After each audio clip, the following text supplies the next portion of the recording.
Welcome to Tone Deaf, a theater nerd's guide for their musically challenged spouse. I'm Kay, a musical theater nerd. And I am Warren, here on Tone Deaf, and I am musically challenged. And you know, because that tune wasn't quite right.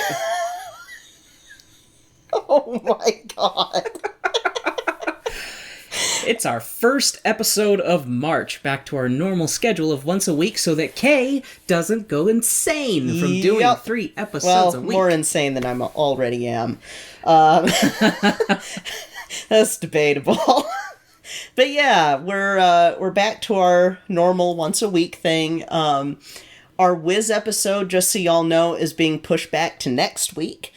That is because it is going to be a little bit more involved. A little more editing will be involved with that episode. Yes.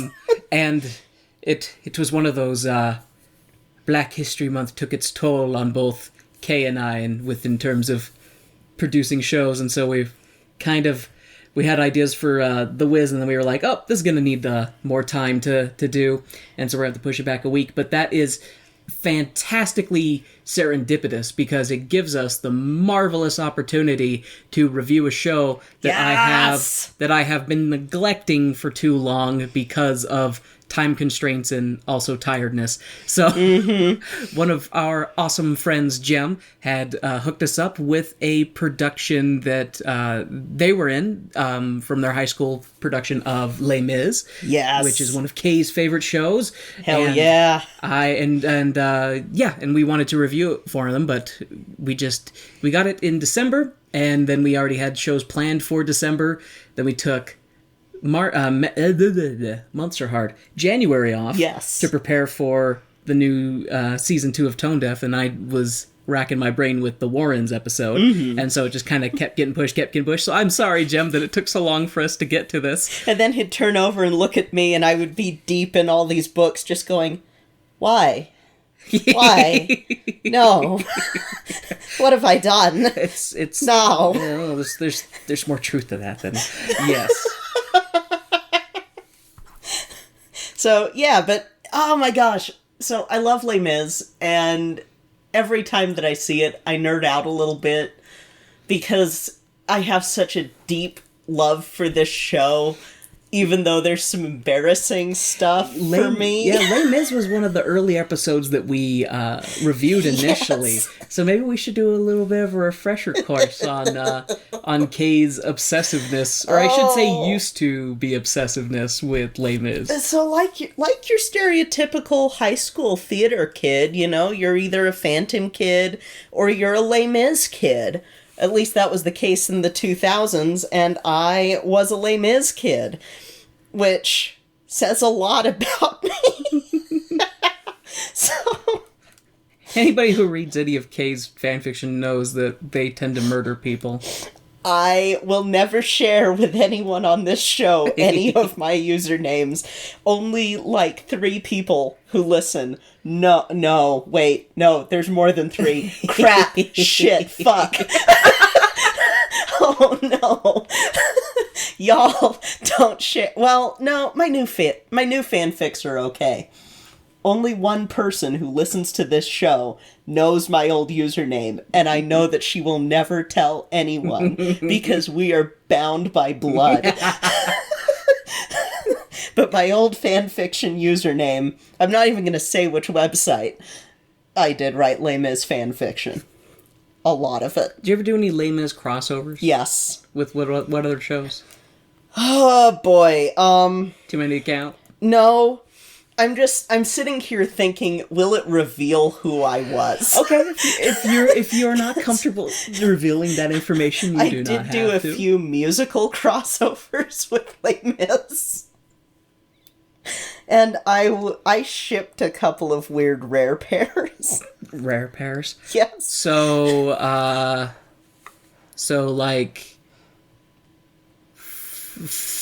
oh, geez. And then my brain's sitting here going, what are you doing, Warren? You don't know any of their names. You only know the names that you've given them because you're a plebeian slug and you can't... French might as well be I don't know, ancient Sumerian to you. I mean, out of the main ships in the fandom, I did ship Eponine and Marius, and I did ship Engeron and Grantaire, and I still do ship that pair because I love them. I ship Johnny Be Good and the loaf of bread. I mean, he went through hell for that loaf of bread. We never hear anything about that loaf of bread afterwards. What was it up to? Was it waiting for him? That's a bad joke, but... I'm sitting here trying so hard not to go, well, actually... I don't want to K-splain. I don't want to them-splain to you. See, well then, even though we're back to our explicit rating, I wanted to make a joke, and I was like, no, I better ease into this. There's like this beaver dam in my brain of all the profanity I've held back. So I have to be careful. Kay finds beavers very funny. I think it's the buck teeth. Maybe the flat tails. Oh, God. Oh, no. What were the beavers called in Ark? Castorides, I think. Yeah, Castorides or something like that. Yeah, so the like giant that. beavers. I'm a dinosaur person. I'm not an ancient mammal person. But anyway, God. the beaver dam of profanity in my mind that was built over the course of February, like, little trickles of profanity will flow through, and it'll eventually break apart that beaver dam, and the normal profanity will flow as normal in the case of the Warren. But if I try to force that beaver dam, it's just gonna be an ecological disaster in my mind. Profanity bukkake. Kay, I'm the obscene one. You're usurping my throne. Don't worry, I've had a lot to hold back too.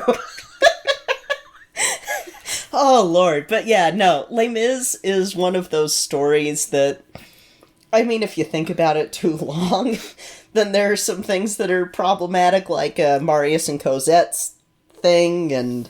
it is one of those things like, because I do like the show, but I'm a schmaltzy putz, and yes. So Me too. My wife is like, you are a putz. Well, no, you're schmaltzy. But I like happy ending. I like flowery things. Warren, you love schmaltz. I do. I want a happy ending, and I guess you do get a bit of a happy ending in Les Mis.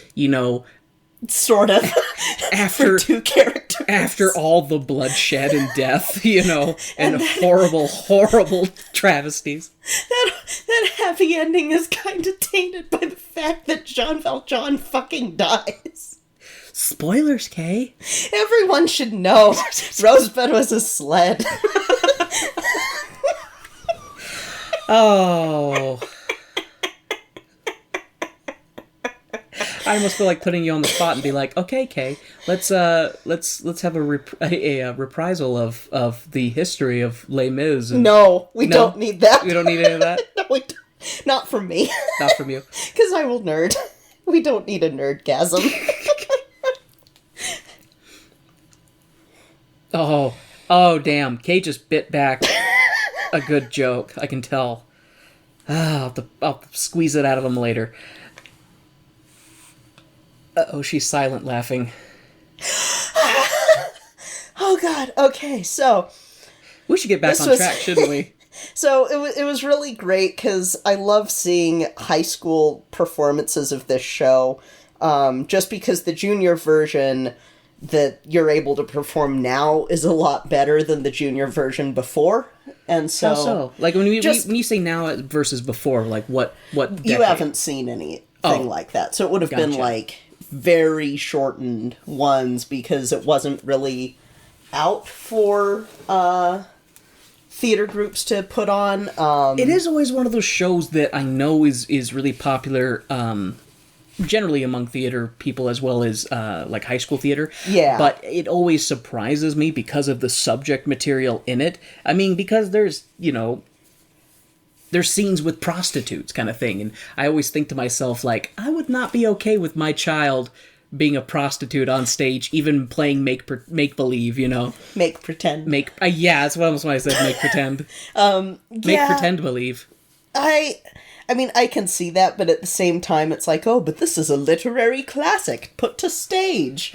It's fine. I mean, it's the same as when you have schools doing Man of La Mancha and stuff. Like, that's not necessarily a kid-friendly show either. No, that's fair. And I guess it is one of those things that is interesting, that mature content in classic literature is considered not as mature content in pop culture and stuff like that. It's seen as higher in it some is. way. It's a little, it's interesting.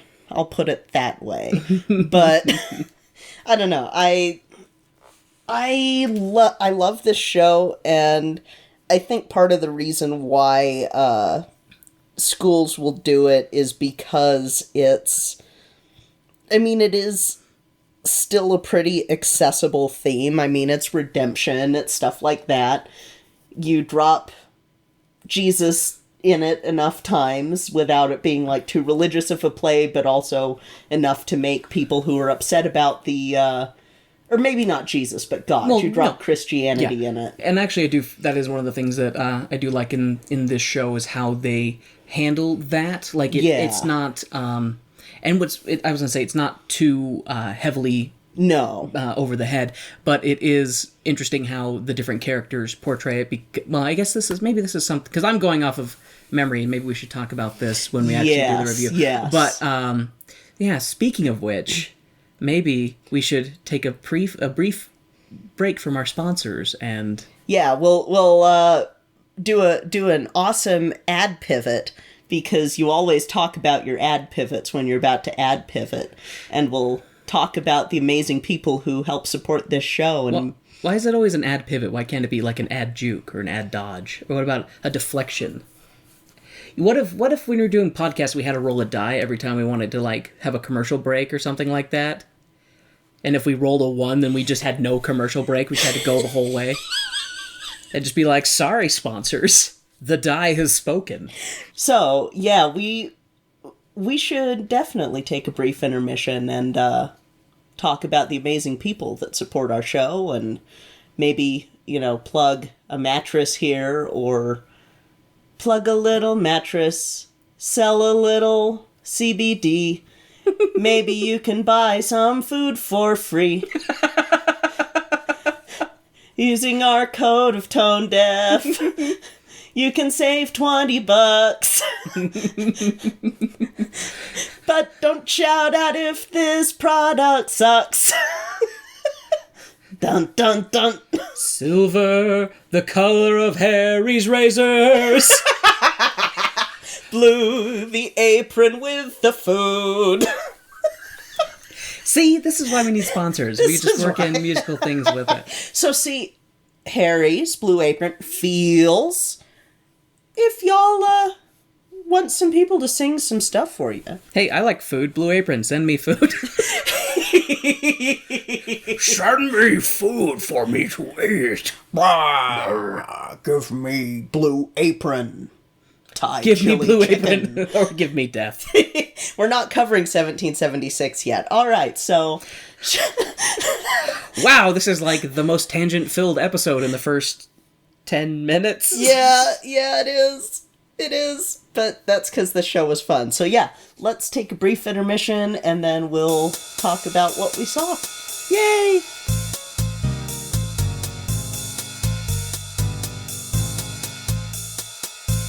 Hey, Warren. Hey, Kay. Do you know what time it is? Is it time to thank our favorite people in the whole world? Heck yeah! Today, we would like to thank our stage crew sponsor, Jasmine Wu, and our producer circle sponsors, Bianucci, Reagan, and Taylor Brandt. Thank you all so much for your support of our show. We truly appreciate it. Feeling better for me is top priority, mentally, physically, and emotionally. They all work together. Talking about the things that we all may experience, but just don't quite know how to say, it really opens up some new dialogue and perspective. That's the goal here. Sometimes you got to see yourself a little bit better and leave yourself alone because there are other people who see you for exactly who you are. And that's all good. We stay elevated here. But even Dr. Jekyll had a dark side. I mean, who doesn't love a good story to make the hairs on their arms stand up? I started to walk a little faster, just figuring if it was probably someone trying to scare me.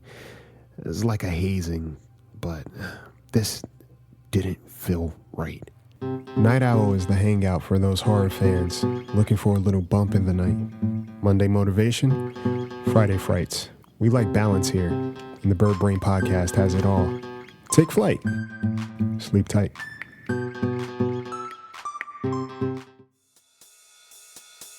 And now, the lights are going down and the music's starting back up, so let's head back to the second act of our show.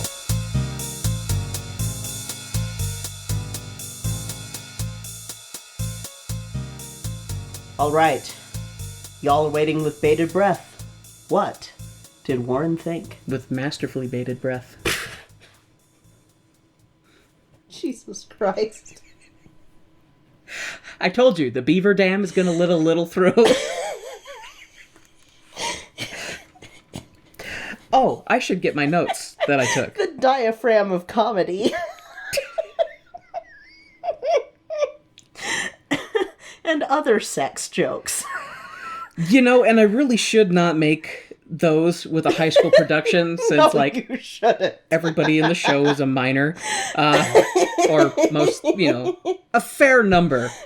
I assume the ones that are really short are definitely minors. Especially because I think they got some elementary schoolers in this one. Which was a nice touch. I will make mention of that later. Mm-hmm. So, I actually did not ask Jem what year this was done. I think they said it was 2018, but I never confirmed that. So maybe they'll yell at us later and be like, "You got it wrong, Warren." I'll be like, "I'm sorry." What was that? Nothing. It's fine. Okay. I failed. Kay made a motion, and I'm not sure if it was like Jean Valjean being whipped or something. Then shrug. Continue. We return to the classic tale of Prisoner 24601 and the Anti-24601, also known as Javier. Fuck. Okay, I need to peel the curtain back. When we're watching this, Warren is going, "That's Johnny Be Good, right? Okay, that's Javier, right? Was that Closet? Yes." This is true. This is true. And then when I'd be talking with Kay, I was mixing up my name for them and their name because I think that, especially when I did like the Warrens, I never called any of them by their real names. Yeah. And so I think my brain has just overwritten what their real names are for the most part. Their real names are static. Hey, that's... And that's...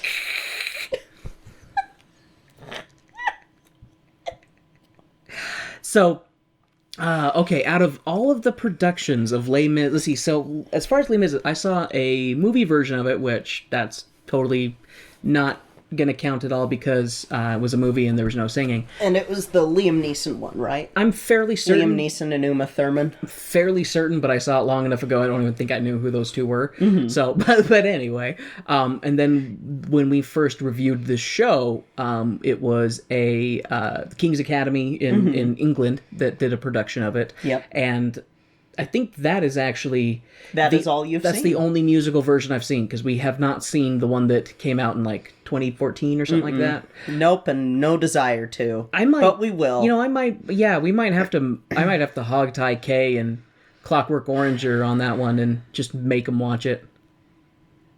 I just watched the light leave Kay's eyes a little bit. But anyway, so how many productions of Les Mis have you seen? Oh, God. Too many to... Let's see. So I've seen... And let's go with just musical. Just musical. So I've seen the... So you've seen the one that you watched with me. Yeah, I've seen the one that I watched with you, and the one with Jem. And I've seen... Oh yeah, duh, I should count this one. I've seen the, I think it was the 10th anniversary concert version I saw it live at least once. I think it might have only been once, but the first time I saw it was live in 2003. And then, like, I've seen it looking on YouTube for different versions. So you have seen a half dozen or so versions of this. Yeah. So how and then, but as far as high school versions go, how many have you seen? The two that we watched? Yeah, the two that we watched, like, all the way through. I have seen two. And I've definitely come to have this bizarre appreciation for high school versions of shows, because I can't tell you the number of times that we've watched something and I'm like, wow, the high school version was better. Like, just people seem to care more in the high school versions. Like, they're still young and full of wonder and the world hasn't crushed their innocence yet, so they just give it their all. I just still think about that Once Upon a Mattress, where we saw it at Alta and loved it, and then saw the 2005 one and were like, wow, that was disappointing. Yeah, it had its moments, but And what's interesting with this one is, because overall, I thought the entire production was pretty well done. Like, it was, because with most of the main cast did a really good job with their parts. Some of them, you had mentioned it, and I think we both agreed probably were cast kind of beyond their range a little bit, kind of thing. Like vocal range. The sets I thought were really good in this whole one. Like, I really liked, I would be really curious to talk to whoever did the, or worked on the sets, because the stone design, I'm like, looking at really good. Because I was looking at that and I'm like going, is that like a printout that they glued, or is it like painted? Because it looked really good. And I like that they had a rotating set that you could tell was utilized very effectively for multiple scenes. I think this is the first time that you've gotten to see a Les Mis with a turntable in it at all. Like, usually, so in Les Mis, on most of the touring productions and like on Broadway and stuff, there's a turntable in the center of the stage that they would like rotate set pieces on or people on. And when we cover Forbidden Broadway, they make fun of that really well. This one had a rotating table on the side. Yeah. But yeah, and they did a really good job with lighting in this one too. Yes, they did. It was very good. Yeah, and so there's definitely big kudos, big applause to set design, stage crew, a lot of people who worked on the ambiance and everything with it. Costumes were on point. Everything looked really good with that. Excuse me, got something in my throat. Got a Javier. Sorry, bad joke. That just destroyed the, like, wow, look at that peak. Look at that peak right there. Well, and also probably destroyed Jem's faith in our ability to review shows. Oh, it's the first time that we've had the ability to laugh all the way through reviewing something. Because we've been so damn serious, because I've been trying to be so educational, that now we can have a little bit of looser stuff. Well, I guess that started with Stormy Weather and Harlem is Heaven. I was going to joke and say, you heard it here, folks. Education can't be fun. Well, I'm just kidding. So I didn't take the same kind of notes that I would normally, because the show is still the same as the one we've covered previously. Yes. And I don't want to make all the same jokes that I've already made, because I'm unoriginal and that would happen. So we're mostly just going to talk about the show, and I did jot down some notes about particular things that stood out for me. And one thing that I want to mention is So I guess let's talk about the cast, because the Johnny B. Good, his actor, did a really good job. Yeah.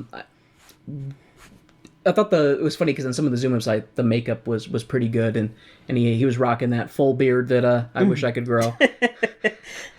I think out of the main actors, the one who he did a fine job acting, but the one that we were talking about kind of faltered a little bit in some of the singing parts was Javier. And I don't think any fault of his own, but like you'd mentioned, what was it you said? It sounded like he was struggling with some of the lower notes, which... Well, you said he was a tenor, and they were probably a tenor trying to go baritone, was what it sounded like, and, like, that can be hard to do, because everyone thinks, oh, high notes out of your range, but low notes can do that too, where you'll falter at a low note. I mean, oh, you've heard me. Yeah, you're a tenor. It is so much easier for me to go high if I try to go low than like my throat seizes up and I cough. Yeah, he's a tenor, not a baritone. You heard it here, folks. My wife said I'm a 10. You're more than a 10, but you're not going to say that on the podcast. And then Latte sighed again, going, "No, Dad, you're like a high 6 at best." I love you too, Goober. See a little smirk on her face. But Closet. No. Closet's mom? Fontaine. Fondant, yes. Fondant did a really good job. Oh my god. I was really impressed. She could sing. Like she was amazing. Like, yeah, there was a couple times where she hit some high notes that made my speakers go, ah! Because we had the volume up pretty high. Mm-hmm. So she could definitely belt pretty loud. And I do feel like even some of the performers who the singing might have like dipped in some parts and wasn't as consistent throughout the whole performance, everybody's acting was really good. Yeah. Like, and that was something that I'm weird because I guess it's because I shouldn't say I'm new to musical theater. We've done so many freaking shows now at this point. I should at least be moderately competent when it comes to it. It's okay, baby. But all the actors were really good. And they were. And just, especially with Fondant, I could really see a lot of the emotion in her eyes when she had some of her more heart-wrenching moments, like the I Dreamed a Dream was particularly good. Yes. And of course, even though we've seen this before, I had to ask Kay, what's this song called? That happened a couple of times. Is this still part of that song? What's going on? Who's that? Where am I? Who are you? Did you have a note about when you asked about Master of the House? Yes. Okay. Well, I have a note down here. Yes. Okay, we'll wait till we get to that point then. I blew one of my notes earlier because I mentioned it in the opening, but I am always thrown off when high schoolers do this show because of the lovely ladies scene, and I don't know how comfortable I'd be with my child playing a prostitute. Yeah. And that's one thing I will say too, is the guys that were the sailors for Lovely Ladies, they were just, They're just kind of... Well, because it is an awkward scene to try to act, especially if you're in high school. It's like, my parents are watching me do this. Yeah, true. I mean, no disputing that. But at the same time, I would think that if you do theater, if you do drama, you are able to kind of remove... Because like you talk about all the time, you're able to remove yourself from your character. Yeah, but that's because... I act to get away from myself, so... Like a lot of people do. But, no, I mean, I've been in shows where I've had to do something that made me uncomfortable that... I mean, I went through with it and as best as I could, but dear God, the whole time I felt like I was just stumbling around. Like, there was a dinner theater that we did, and we had to do Too Darn Hot from Kiss Me Kate, which you haven't seen yet. And I had to dance with this 40-year-old guy, and they had to make me up to look much older, and I was in like fishnets and stuff. And I was 14. So it's one of those like, yeah, I can see why people... Warren. What? I didn't say anything. I saw the eyebrows. The wiggly eyebrows. I have eyebrows. I saw the wiggle eyebrows. Sometimes they wiggle. But no, I can see where like you would be a little awkward during that scene. Yeah, for sure. Because if you're a kid, that would be a hard scene to act. So, yeah. I have a quote here from Kay that made me laugh. Some drummer is upset, Kay says, as the sound of drumsticks clatter as prisoner 24601 comes to comfort grieving Fondant. This was in the scene where I think it's... I think it's the scene So Fondant got fired from the factory that she worked at because she received a letter and was reading it, and one of the bitchy girls grabbed it and was like, Fondant has a child, she's a whore. And then the foreman or whatever was like, get out of here. And so her life just... And see, after that, that's when she has her I Dreamed a Dream. Yeah. And then her life just spirals downward from there, and she ends up selling her hair, and I know they don't show it in the show, but you had mentioned that she sells her teeth too, kind of thing, which I'm just like, oh. Yep. Because you know that in that day and age, there was no, here, snort this, drink this to deal with the pain. It was just yoink, yoink, yoink, yoink. There's a reason this show is called The Miserables. It's full of the miserables. But, yeah, it was in that scene where she scratches the face of the John who's trying to buy her for you know, an evening, and that's when Javier shows up and he's like, "Oh, this wretched prostitute hurt this fine, upstanding member of society," kind of thing, and that's when Johnny B. Good comes in and he's like, "No, take pity. I will take this woman and take care of her," kind of thing. But you were so funny because you just hear this clack, clack, clack. Like someone, it sounded like someone dropped them kind of thing, but you were just so funny. Some drummer's upset. Well, because I've had that happen where I'll be like drumming and then one of my sticks falls and it's like, shit. Especially like if you're in church drumming and you can't say shit when it happens, but the drumsticks fall and you're just like, should have put them in my bag. Dang it. One thing I will say is, out of the high school productions we've seen, one of the things that I noticed that tends to be one of the more questionable elements is how good the music is. The orchestra, yeah. The orchestra, because I know when we went and saw the Once Upon a Mattress version, the acting and singing was overall, pretty good, but the music definitely wasn't the best. This one, I would say, is not the case. Like, there were a couple times that the music didn't sound right in some parts, but I am also tone deaf as all hell, so maybe I was mistaken, but I do think that overall the music was good throughout very the whole good. show. Yeah. And it's another one of those situations where, like, it is funny, though, because I do keep comparing this to the King's Academy version that we watched, which the King's Academy version, I know that King's Academy is, like, a very prestigious college or not college, but high school in England kind of thing, so I'm sure they definitely have a bigger budget, because I remember the sets being, like, really over the top in that one. And they also, I want to say, they had like 3 times the cast in that one because they were just jam-packed. That barricade was fucking packed. That barricade was a fucking massacre. Most of Paris was there. That barricade was more people than furniture. Like, in the King's Academy one. And so in the version that we watched, there were definitely fewer people. It still was a very plentifully full cast.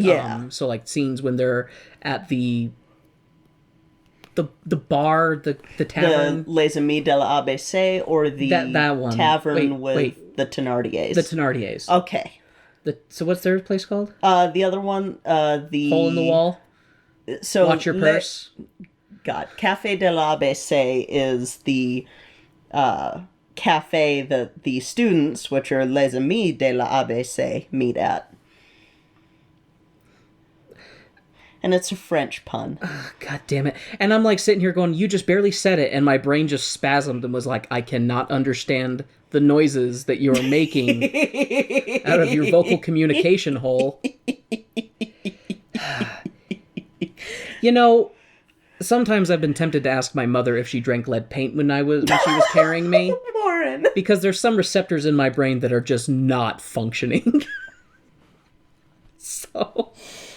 Jesus Christ.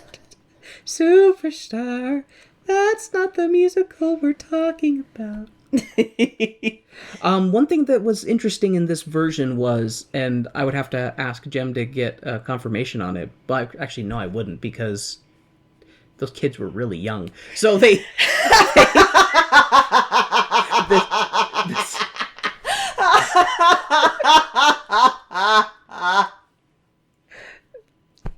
Wasn't that funny, honey? Jesus Christ. But there were actual children younger than high school age that were in this production. Baby Closet, Baby Eponine, or EpiPen, Baby Epinephrine, and Grantaire.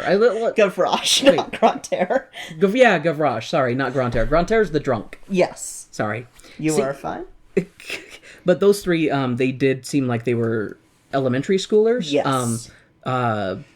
Closet had a really nice voice, and she has a sad song where she is sweeping and cleaning up, but she's talking about how she's dreaming about her dead mother, who she doesn't know, and she's basically just singing about that there's a woman who's telling her that she loves her, and she feels comforted by her. Yeah. And I hate that song just because it's just like a dagger to the heart. You're just like, I put myself in that person's shoes, and I'm like, if I was a parent and I died not ever really being able to be in my child's life, and then miraculously if you're able to communicate with them beyond the grave and be like, I love you, I'm so sorry, I just love you, I cherish you, I hope everything's okay, and they're like, I had this dream about this weird man who was coming in and telling me he loved me. So, did I mention this in the last episode, what my very, very first exposure to this show was? Maybe? So it was a CD that was called Broadway Kids. Yes, you did. Yes. But tell it again. And so Broadway Kids was like Kids Bop, but better, because it was musicals. And I think all of the kids actually, like, were actors on Broadway, if I remember right. And there's a whole thing I could do about the whole Broadway Kids thing that then Draper did. Anyway, they had in the CD that I had a back-to-back of 2 songs from Les Mis. And these are out of context. So you don't completely know the context of these songs. Like, they did have an insert because it's basically just a best of stuff on the CD, so it's not like it would show. Start off with, they're like, oh hey, Broadway Kids, their little theme song, and then they would do like Tomorrow from Annie and Maybe, and then they would do a little medley from Oliver, and they would do a medley from Flower Drum Song and stuff like that, and then their Les Mis medley was Castle on a Cloud and an extended version of Little People. And Castle on a Cloud is the one with that Cosette sings. Okay, sings about her dead mom. Yes. And so that was like one of those, oh, this will be a great audition song. And then later you go, Jesus fucking Christ, this is depressing as shit. What the fuck? Oh, it hurts me. It hurts my soul. It hurts my soul so much. Why are all of the little kid songs in these classic musicals so fucking sad? I think it's the same reason that horror is really powerful when you use children as the element, because fair. it is a object. Well, I shouldn't say an object. It is an individual who is supposed to be innocent and, naive and not be able to look out for themselves. So when you put them in a vulnerable situation, I think most people have that. Even if you're not a parent and you don't want children, you still have that like pack mentality where you're like, oh, little pup, I need to save the pup or the cub. Like, yeah. You have that instinct to be like, oh no, pup in danger, versus like if it's a horror element and you have a children, you're like, it's the exact opposite. You're like, oh god, that thing is, I feel in danger. Like, someone protect me from the child. Like, yeah. That's fair. That's probably it. But it's still, and I don't think that they did Castle on a Cloud, now that I'm thinking of it, in the King's Academy version. See, and I didn't remember that. Yeah, because I think that they had too old of a kid to play.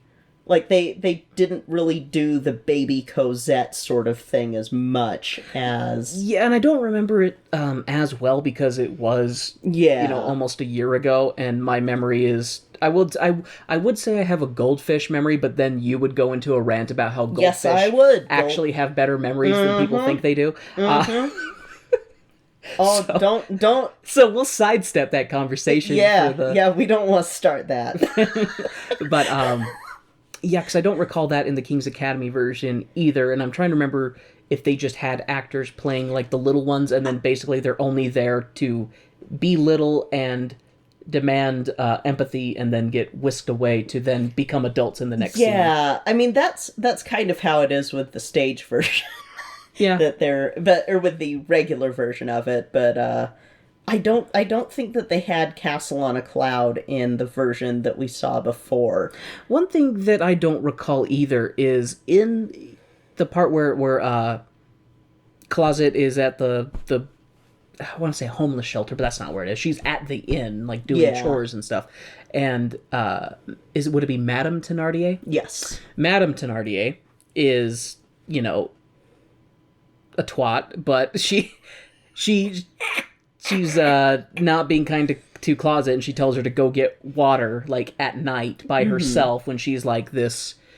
Is she like 5, 6? Yeah, she's like 5. Yeah, no. Yeah, no. That's how a child gets snatched by creepy people. But it seemed like she was doting over epinephrine. Yes. And I don't recall that in the other version that we watched, because it seemed like that she was just shitty to everyone who wasn't an adult. Yeah. And could make her money. And the one that we saw just now, Jem's version, is more true to the actual stage play. Yeah, you had mentioned that a couple times. And a little bit more true to the book, too, because Eponina's doted on by her mother initially, and then as soon as Cosette's gone, it's like, okay. Well, we gotta have someone to abuse. Yeah, gotta abuse somebody. And I will say, though, and this is a little nerd rant, I do wish that Les Mis, the stage adaptation, had not cut out the middle child of the Thenardiers, who's Azelma. So what does that child normally do something in the show? So she's not in the musical at all. Gotcha. But she's in the book, and Eponine kind of is, if I remember right, she's a little defensive of her, and so there are things that she is willing to do to protect her. Ah, gotcha.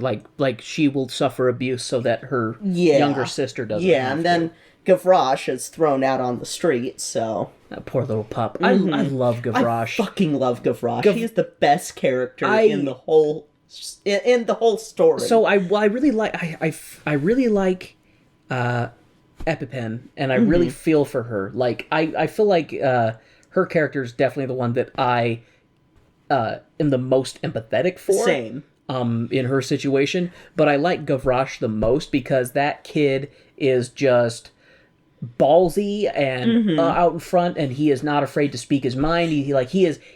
I love that little kid. If I had a little brother, I would want a little brother like Gavroche, because I would be a good big brother to him. In the book, he's described like a little bantam rooster, and I'm like, yes, he is. That is, yes. Oh, what a little cock. Jesus Christ. Well, that's what a rooster is. Come on, Kay. Get with it. So, we're to the note I had about the Master of the House, because you asked me about that. Yes. And then if you want to bring up whatever I forget to mention. Master of the House is still one of my favorite numbers, though. I'm hesitant to ask if Monsieur Thenardier's nose is real or not. I think not, but I don't want to drag that young man for his predominant schnoz. I kept looking for, strings, but then I was thinking, no, this isn't a fucking Halloween costume. This is a theater production. They would use spirit gum or something to attach a prosthetic. But at the same time, I'm like, it looked really good, and I'm like, I feel really bad making fun of the nose if that is the young man's actual nose, because holy shit, was that a hook nose. Yeah, that was the first thing that I was like, whoa. It really reminds me of course, because I'm Warren, I'm going to divert this conversation to The Wheel of Time. Because I'm a fucking nerd. But in The Wheel of Time, there's people called Saldeans, and one of the analogs you could make for them is Persian or Iranian, at least the way that they describe them. But one of the distinguishing features of Saldeans, especially men, is a hooked nose kind of thing. So as I was looking at that, I kept thinking, he must be a Saldean. Because I'm a nerd.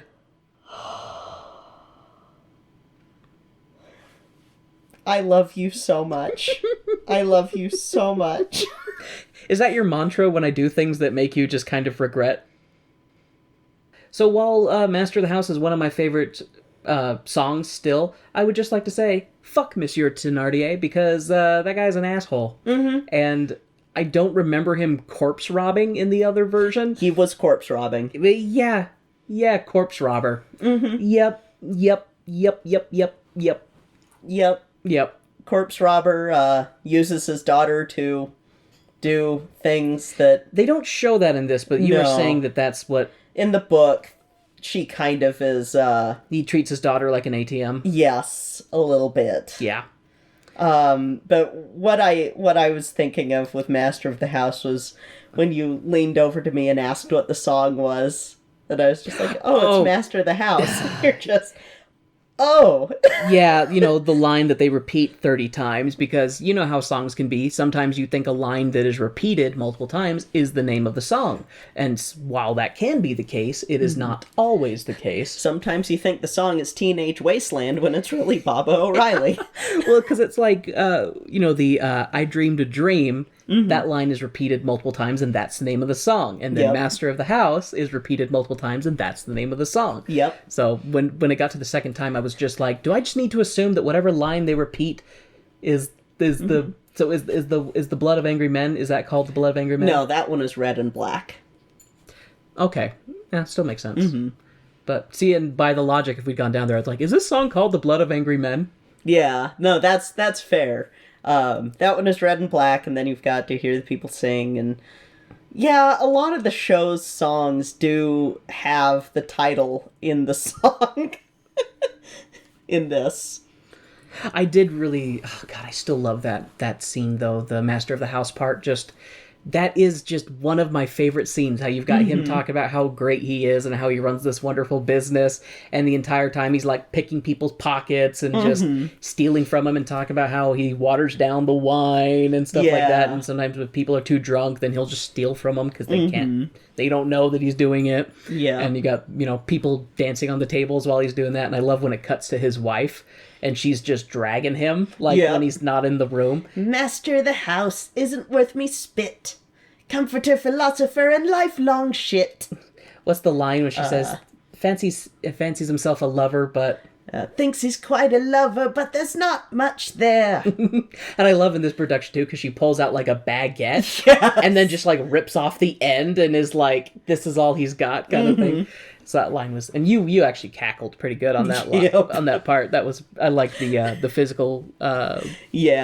comedy that went with that bit, because they didn't do that in the King's Academy one. No. And that is one thing that's really nice about seeing multiple different versions of the same show by different productions, is that little things can add a lot to the show, a lot to the context. Yep. And I just... Theater. Yeah, really, it is so... It's so... why I'll never poo-poo someone for, as much as I'll joke about, God damn it, you're reviving Oklahoma again. Yeah. I'll still be like, but I'm interested. No, yeah, and it's true, and it has been really interesting on the journey of our show, seeing all these different things, and we're kind of coming back around. So this is the second version of Les Mis that I have seen. Yep. And I'm totally down with seeing other versions of stuff, because I do like seeing the differences in how one group put on a show versus another group put on a show, because you have really all that they're given is the script, right? And then everything else is up to interpretation. Pretty much. Some shows will be, and you saw that a little bit when we were doing the Black History shows, when I was reading you stage settings. Some shows will be very specific on what the stage is supposed to look like and what people are supposed to be doing. Then other shows will be go fucking wild. Yeah, well, and that was the thing too, is because I don't mean to keep comparing the King's Academy version and Jem's version, but it's the two that I've seen, so I can't help it. It's just how my brain's going to do it. and the sets were quite different. The King's Academy one often I thought felt more messy because it was almost like they were like, let's just put more stuff on there kind of thing. Whereas the version we watched with Gems, like it was, I don't want to say it was a more conservative set because there was a lot going on and they transitioned between different scenes and there was a lot of stuff in the environment. But they did so much with what they had in the environment too. Like, you know, they had a lot of these stone arches and stuff and columns that, you know, parts could be used. Oh, we're under a river, or we're by, you know, or we're in the sewer, or it's, you know, they were able to just utilize that space very effectively, as well as with the lighting to help with the colors, you know, versus, you know, daylight, sundown, nighttime, and just really good. It was just good, and I enjoyed it. So let's see, Master of the House was where we were at, and Master of the House is before Johnny Be Good picks up Closet, right? Because then at first, oh god, let's talk about that scene for a second. Another reason that I just freaking hate the Thenardiers, just being like, oh, but our little Closet, we love her so much. She's just like one of our own. Gimme money. And then even after he pays him $1,500, like pays him $1,500 to finally be like, okay, like this is all I'm paying you. You. And it was interesting, like, watching the transition where he's like, oh, thank you so much. Like, you see Johnny realize that these people are full of shit. Like, it starts with him just being like, oh, thank you so much. You know, here's, you know, compensation for taking care of her and stuff like that. And then it was, oh, well, she's been sick a lot, too. And medicine was quite expensive. And then he starts, and Madame Thenardier is, like, reaching for his pocket. And that's when you see him start going, oh, these vipers, you know. And then at the very, what was at the very end that makes him give them 1,500 francs? When they say, your intentions may not be correct. About it. Like, basically going, you're just gonna treat her as a sex slave or something. You're gonna do something terrible to her, as if they weren't already doing something terrible to her. And so he basically gave enough money to, okay, shut the fuck up, like, kind of thing. And I love the comment that he had, like, I'm sure it won't take you long to forget, you know, kind of thing, since they're greedy assholes. Yep. Gavroche. Yes. Gavroche is still an awesome I love Gavroche. Grantaire the Drunk had some power in his pipes, although. I flubbed that note. Grantaire the Drunk has some power in his pipes. And you were saying that traditionally they do not give him a strong singing role? Yeah, he's not really a strong singing role usually. And so when he bursts out, I'm like, whoa, that is a pretty voice for that character. Yeah, he had a really good voice. I was really surprised by him because he's just kind of off on the side, drinking wine right out of the bottle. And then he comes on stage and he's like, I'm here! And I'm like, whoa! Yeah, it's usually more like a gravelly sort of, I am too old to be hanging with these college students, but I've kind of got a thing for that one over there that's telling us all to go die with him. Is that Enjolras? Yes. Okay. That is in the book. Grantaire pretty much only has eyes for Enjolras, who only has eyes for revolution. So it's a love triangle. I'm in love with him, but he's in love with his ideals. Yep. It's so funny, like, as I have to write down these fucking French names in a way that I will be able to read my note and go, oh yeah, that's how I say this word. Would you like to know how I spelled Enjolras? I would love to know. No judgment. Don't judge me, people. I never took French. I took Spanish. You're fine. Onjura. Enjolras.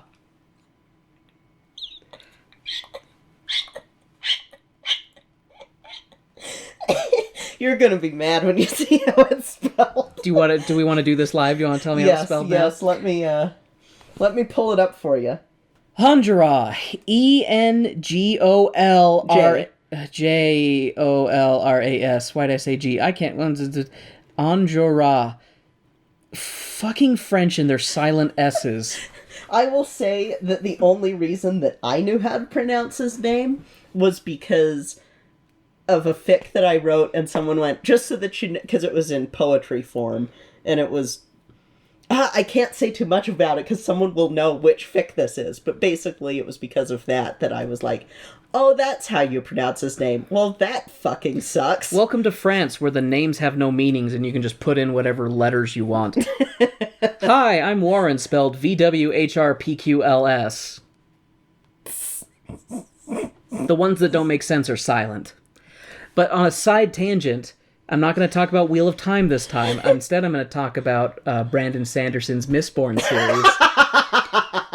Because in it's not just the first book, but the world that it's set in, like, the culture is kind of French, and some of the characters have French names, and this is actually a story that a friend of mine told me who actually met Brandon Sanderson, and he asked him about how you pronounce this one character's name, and Brandon Sanderson was like, really, you could go either way, like, I'd never had it set solid in my mind. But he goes, on a side note, and there's a character named Kelsier, and that's how it's spelled, is Kelsier.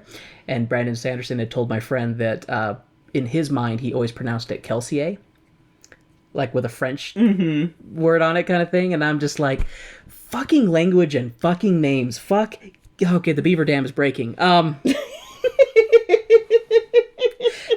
Nothing makes me feel as dumb as trying to pronounce French words.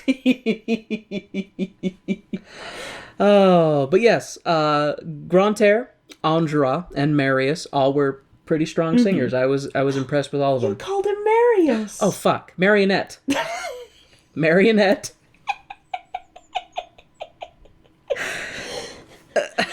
So, fun fact, Les Mis nerd, Grantaire is a pun. Why? Because he signs his name with a capital R, and in French, to say capital R, it would be Grantaire, or Grantaire, which would be Grand R, capital R, Grantaire. Ah, Grand R. Yep.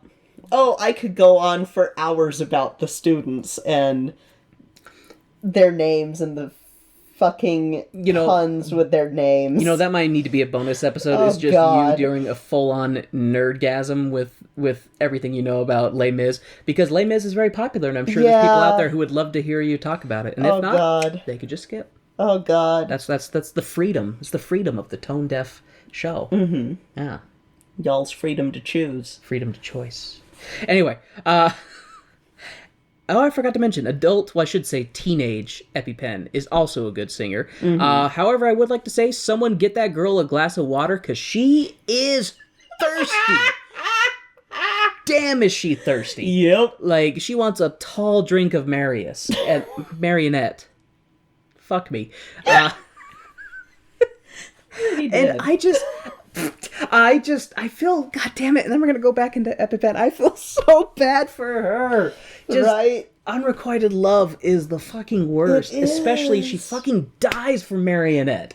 Fucking dies for him. And I know you were, like, in the show, they do a better job of having him be like, oh, like, upset about it, because in the show they make it sound like they've been friends for quite a while, like, kind of thing. And he makes that comment of, oh, you're always so flirtatious, kind of thing. Yeah. And he's just you're so funny. You don't mean it. You're just pulling my leg, kind of thing. But in the book, you were like, he doesn't give a shit about her at all. And when she dies, he's just kind of like, oh, this poor thing. Oh, well. Yep, basically. Off to go mac on closet. Yeah, and we just barely covered this, but also EpiPen dying is lame, and I don't like it ever. I don't like it. No. Why can't she live and, like, her parents die instead? Like, why? That's one of the things that I would say about this show that probably bothers me the most, is that the Thenardiers never get their comeuppance. Yeah. Never. They have a brief slump.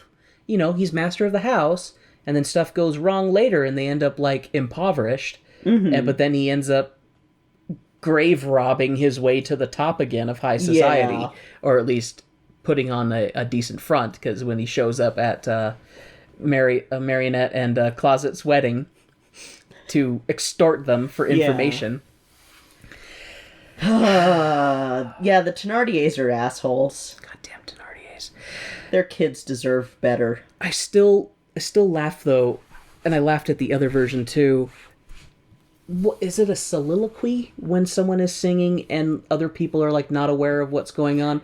I'm trying to think of when Johnny B. Good is Yeah, singing, that would be a soliloquy. when he's singing on the barricade after they've pushed back the army, and they're like, "We are not gonna sleep. We're just gonna wait right here for them to come back." And it's like, you idiots don't know how to rotate watch shifts. But then, Johnny Be Good is singing at the nighttime, surrounded by sleeping people, and it's just like, I've just kept waiting for someone to wake up and go, "Shut up! Stop! There's an old man in the group just singing at the top of his lungs. Do we maybe ambush? Nah, let's hear him out." Listen to that voice. I do love, because you have Javier trying to infiltrate the rebellion and stuff like that, but then because of my man Gavroche, he gets found out and stuff, and they're gonna, do away with him, but then Johnny Be Good comes in and is like, "No, leave him to me," and kind of thing. And I know I was giving Javier's actor a bit of grief for kind of the fluctuating in his singing and stuff like that, but the guy was a good actor. Yeah, his acting is really any good. of the scenes that he was in and stuff, he did a really good job, and I definitely liked the scenes where he was confrontational with Johnny Be Good, because I don't know, because I know this, it's a high school production, so these guys probably do know each other, and I would actually be kind of curious if they've acted together before, because I felt like they actually had pretty good chemistry in acting off of each other. So little, so I don't know, maybe I'll have to pick Jem's brain, be like, "What do you know?" But it was fun because Jem pointed out to, she was like, "Look for this person, and that's me," and so we got to see Jem in a blanket, and crawling around on the floor, trying to not be abused, so I was glad that Jem was able to avoid some abuse. And I have to say, there was one moment that kind of broke my heart, and that was when Gavroche climbs up the barricade, and I hear Warren just going, "No! Gavroche, no!" That's because I knew he was gonna die, and I didn't want him to die. He's just a little kid. Half expected it to be like the thing in, what was it? In Simpsons, where Marge is talking about, what is she reading to the kids? Wait, what? Because I think she's reading something to the kids, and then she rips out the page when it gets to where the character's about to die and eats it, and then she's just like, "Bambi was so much harder to swallow." Oh, gosh, I don't remember that either. But yeah, that sounds like something that would be in that. It's been a long time since I've watched Simpsons. That's what it reminded me of like, oh no. It's just like, nope, that didn't happen. Let's rewrite this story to have a happy ending. And then Jesus came down and stopped the fighting, and everyone had bread and was happy. The end. And Eponine was raised from the dead. Jesus came back and raised Eponine.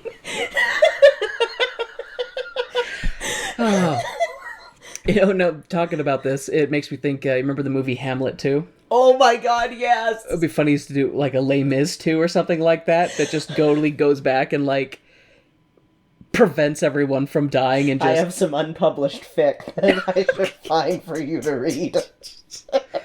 Uh-oh, you guys, I've opened up the floodgates. I should have kept my big mouth shut. But yeah, Gavroche dying still sucks. I don't like it. But, and, his death was definitely... I would say his death was probably the most, theatrically...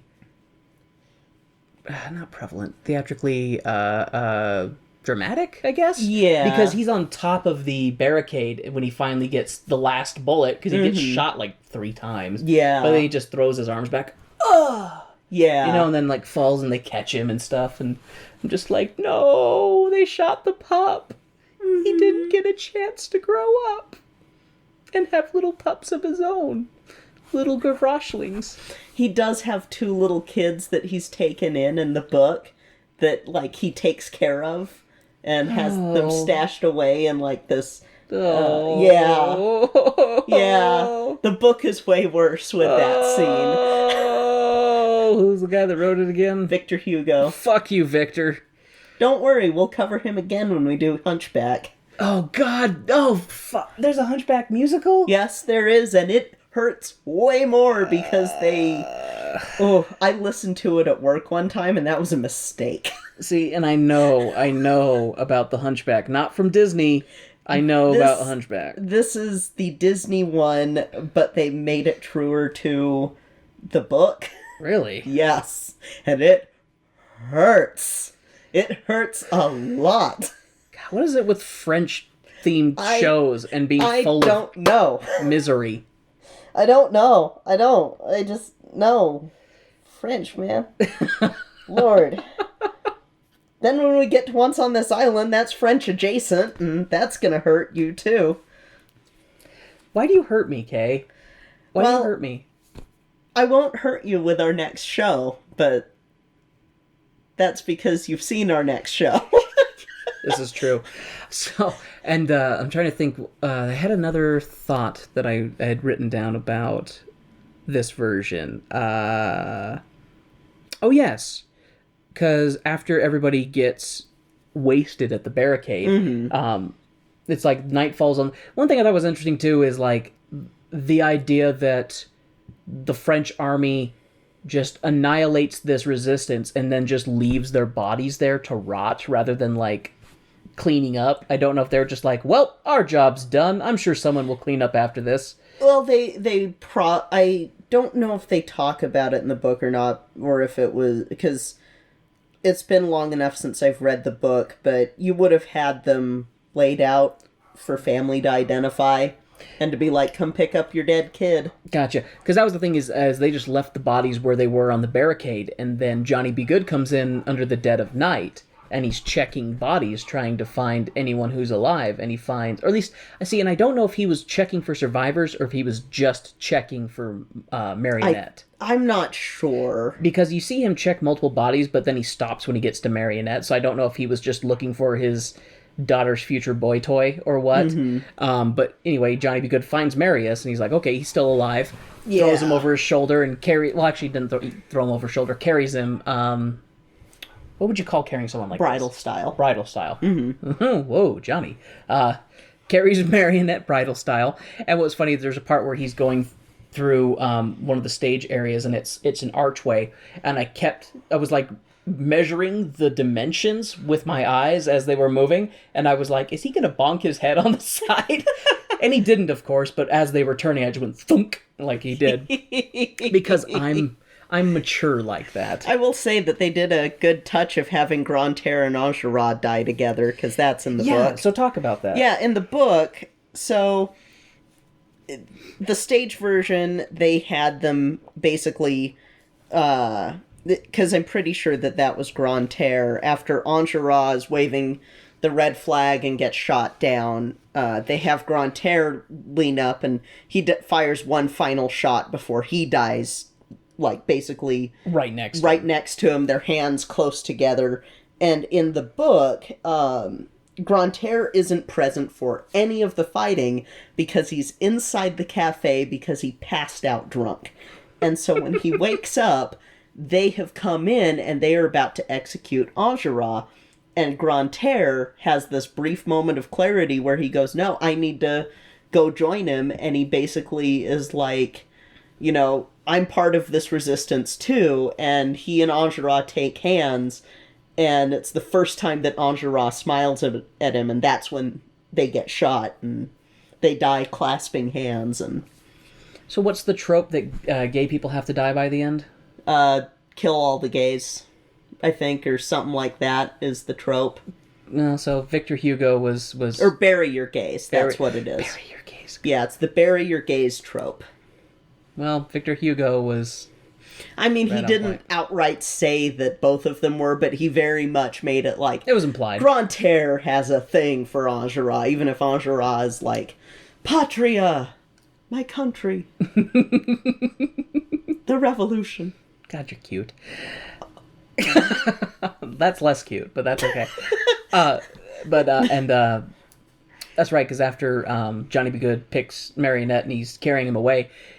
I don't know if he just was, like, exhausted because he's carrying him and running from the battle site, because he takes him into the sewers and then he just, like, falls down out of exhaustion. And that's when Monsieur Thenardier comes crawling out of the darkness to Yeah. rob Marionette of like a family signet ring or something that he had, kind of thing, which comes into later.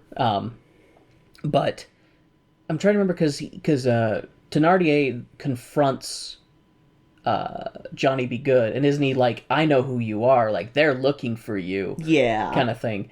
And oh, that's right. And then that's also when Javier comes in, and he's like, haha, I found you. And Johnny Be Good's like, this boy is shot. He needs a doctor. Like, just let me help him, and then I'll turn myself into you. Yeah. And that's when Javier has his blue screen moment, and he's just like, does not compute. Bad man did good. Bad man did not kill me, but he bad. Why did he not kill me? Me good. Is me bad? And then he self-destructs.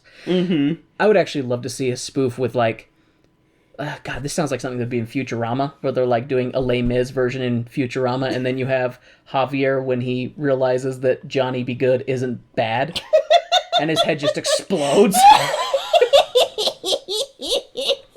We need to get a new Javier bot. I love your silent laughs. Oh, God. I love you. I love you.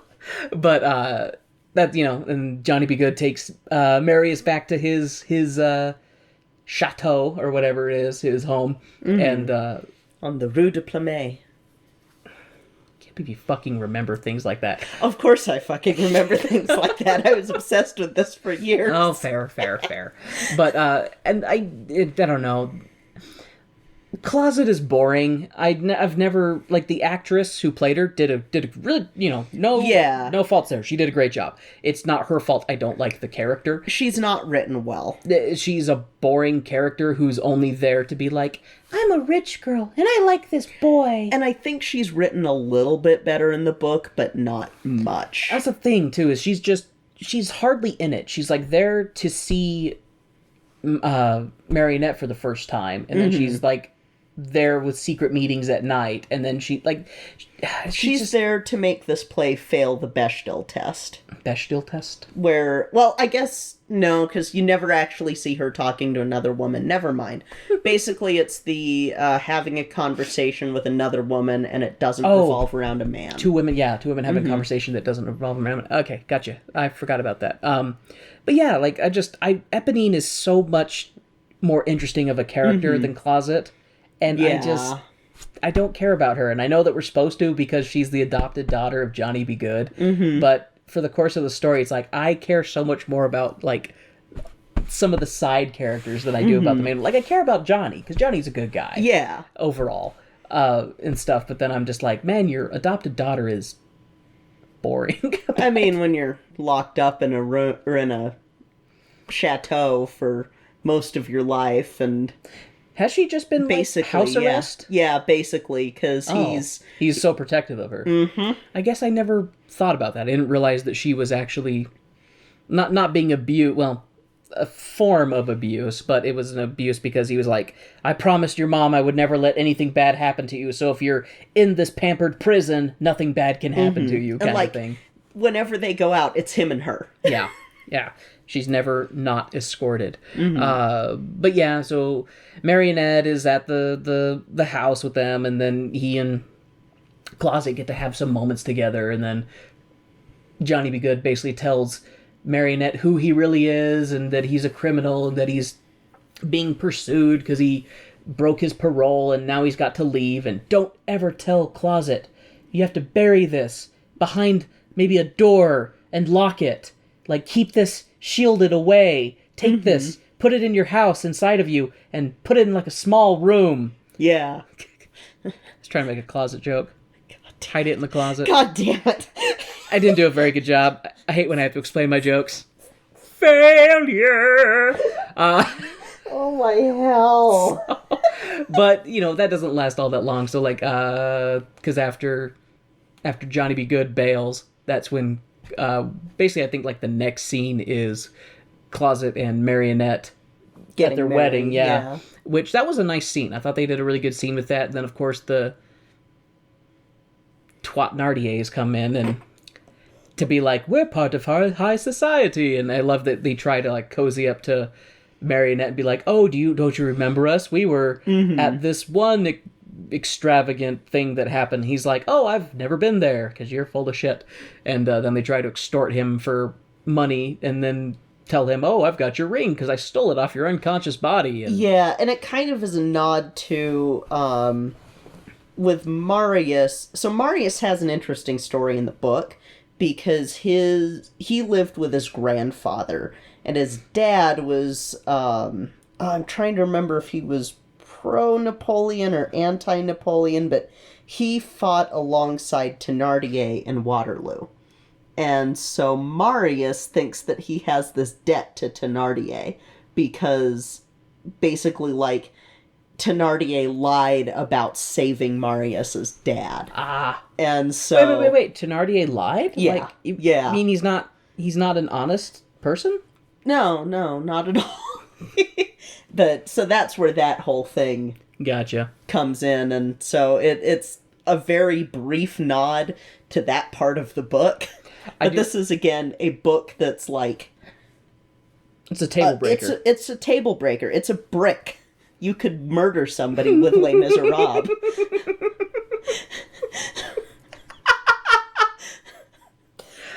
Oh, if you drop it off the Empire State Building, it'll cave in someone's skull. weird ways to commit murder. Like,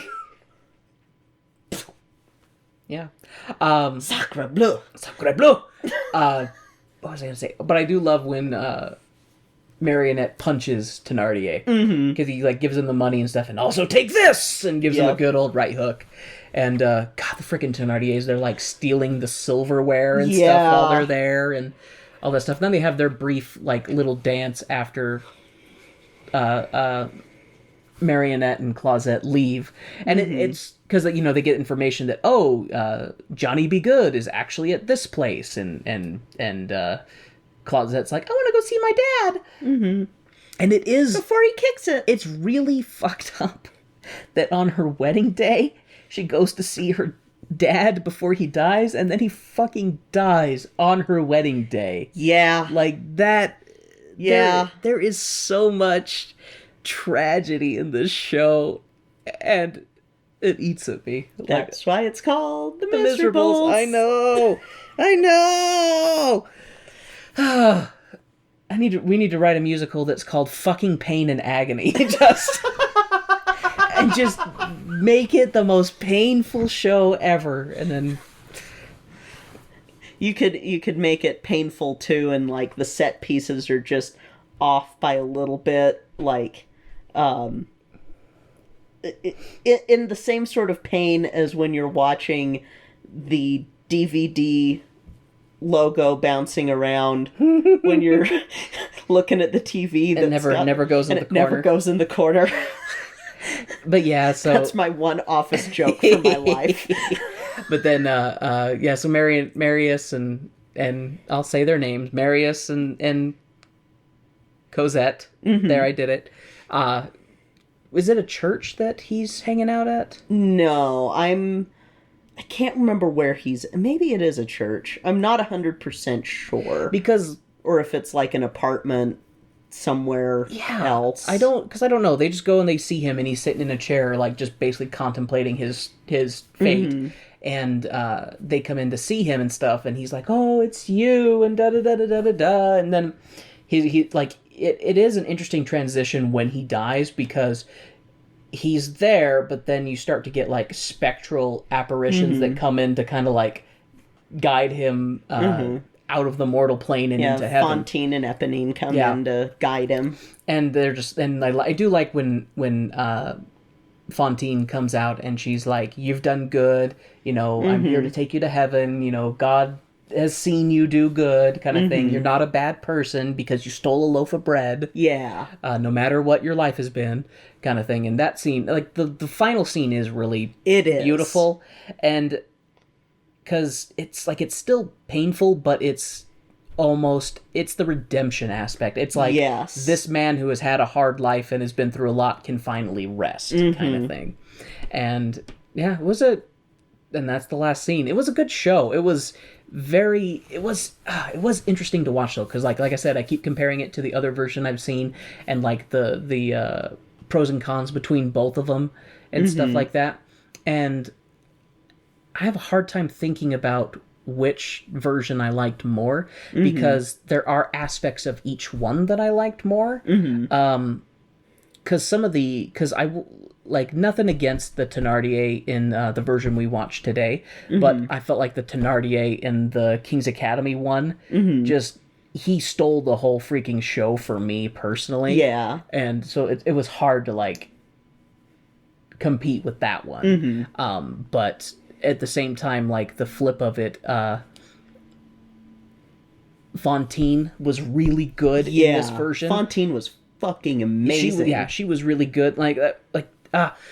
I would almost have to, like, watch them both side by side again and, like, make notes, but I'm not gonna fucking do that. But I would just like to thank Jem again for giving us this version to review, and I hope that we didn't insult any of your friends accidentally. Because we really liked it. It was a lot of fun. And it was a nice treat. It was, even if it's needles in Warren's heart over things that I forgot to see Kevros. Yeah. I'm sorry. It's okay. No one that we like dies in the next show.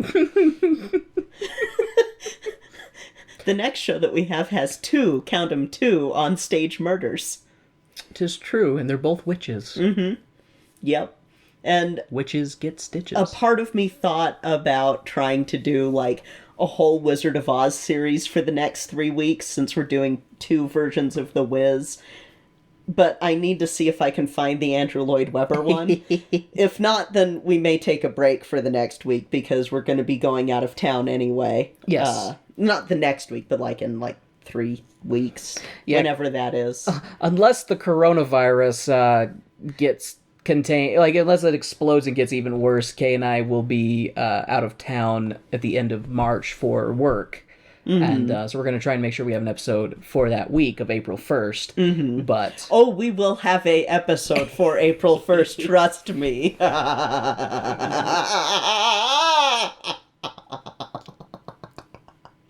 I need an adult. I am an adult. Ooh. I'm a younger adult than you. Oh, that's right.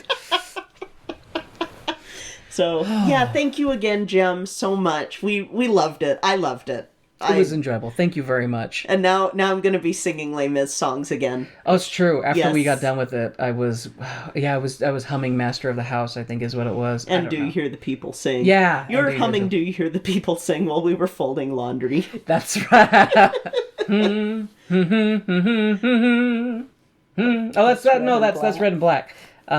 What's Do You Hear the People Sing? Yeah. Singing the song of angry men. Yep. Musically challenged, what can I say? You're fine. I have been...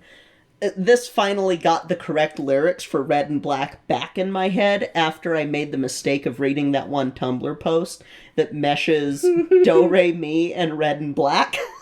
See, that's the kind of trolling thing that can only affect you. I was in hell for 3 weeks.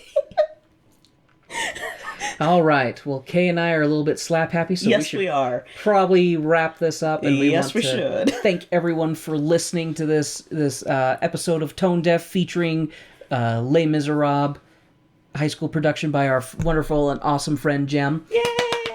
And if you folks would like to reach out to us, you can find links to all of our social medias at our home base, which is tonedeafmusical.com. Yep. And we've got our Gmail, our Twitter, our Instagram, and any other things we also have there, as well as our channel in the Cast Junkie Discord server, which is an awesome place to come and discover a bunch of podcasts that you didn't know you needed in your life. Yep. We have our own channel there. It is rated not safe for work because if you're listening to this, you know why. Yeah, we're not in the play this for your students anymore. Do not play episodes outside of February for your students. What Kay said. I don't want to get in trouble. Or get you in trouble. Yeah, that's more of the case. If you want to go above and beyond, you can always join our Patreon. We have our bonus episode, which is us watching Wizard of Oz when I was a bitty baby. It's actually kind of what kicked off us deciding to do The Wiz, is because seeing Kay do a production of Wizard of Oz when they were 14. And then me just gushing over my 14-year-old not wife. Jesus Christ. I know how that sounds. There's no way to word that right. Right? Oh. And if not, though, if you aren't able to join the Patreon or do our coffee, that's fine. You can just help support the show by tweeting about us on social media or by leaving reviews and having your friends subscribe to our show. That all helps get us out to more and more people. Helps us rise up those charts. Bloop, bloop, bloop, bloop, bloop. Bloop, bloop, bloop, bloop, bloop, bloop, bloop. So, I think that'll be it for today. I'm Kay. I'm Warren. And this has been Tone Deaf. All right. Tone Deaf is what